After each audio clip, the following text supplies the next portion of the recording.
Hello, my name is Daniel, the naturopath, speaking to you about vitamin D deficiency. Vitamin D deficiency is widespread, it's well known. Most doctors are advising now to take 10 times the dose that used to be written on what we needed per day, that the U.S. government sets. And now they're realizing we need about 10 times more vitamin D per day. One of the best ways to get vitamin D historically was through fat, it's a fat-soluble vitamin, so it's found heavily in animals that are outside, in pasture, chickens, the schmaltz that they would use from chicken fat, the lard that they would use from, fat from pigs, and all of these needing to be outside, of course, with the sun exposure.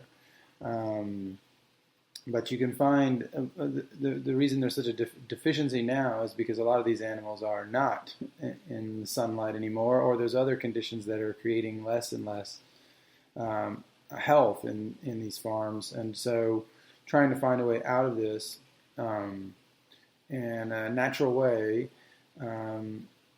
has to do with re-understanding food. So one of the best ways to get out of vitamin D deficiency is through blood and herring.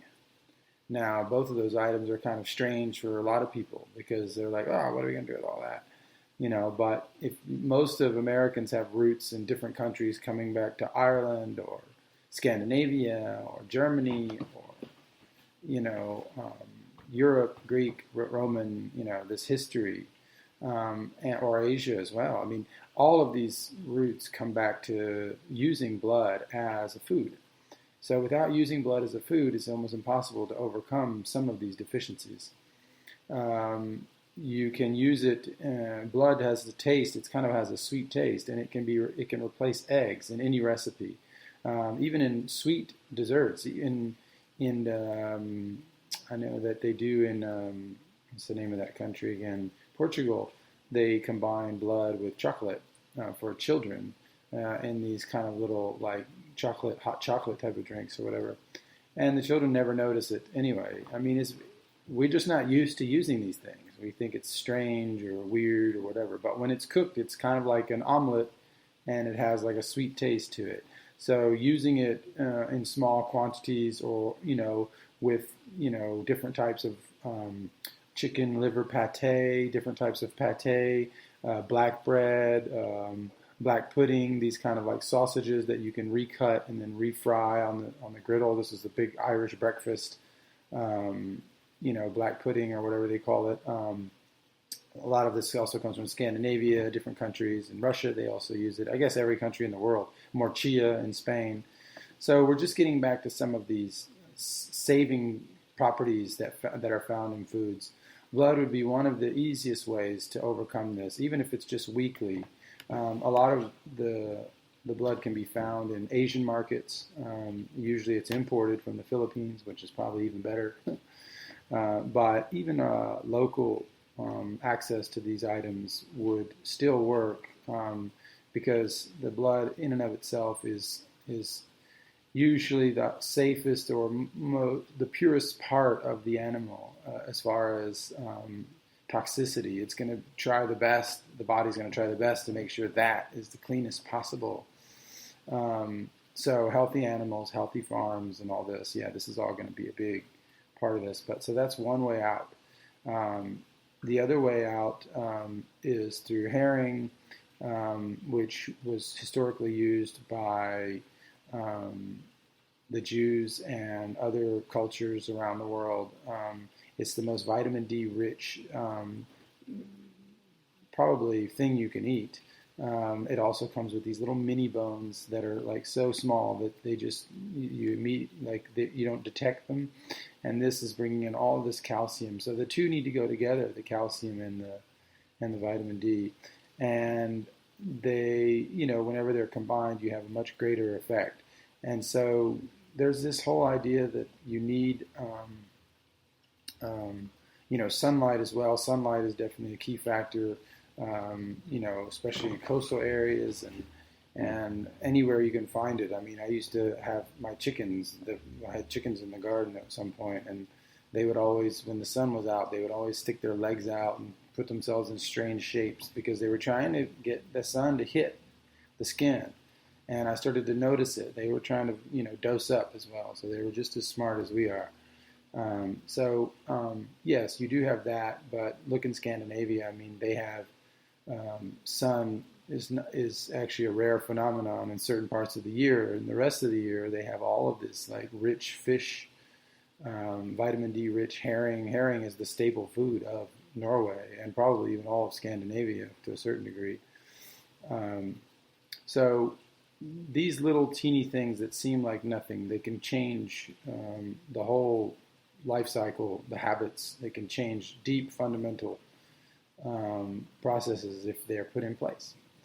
Just like with broth or any other type of thing that we start to do for ourselves, and we buy the crock pot or whatever, and we start investing, and we make a little effort, and all of these things create lifelong changes.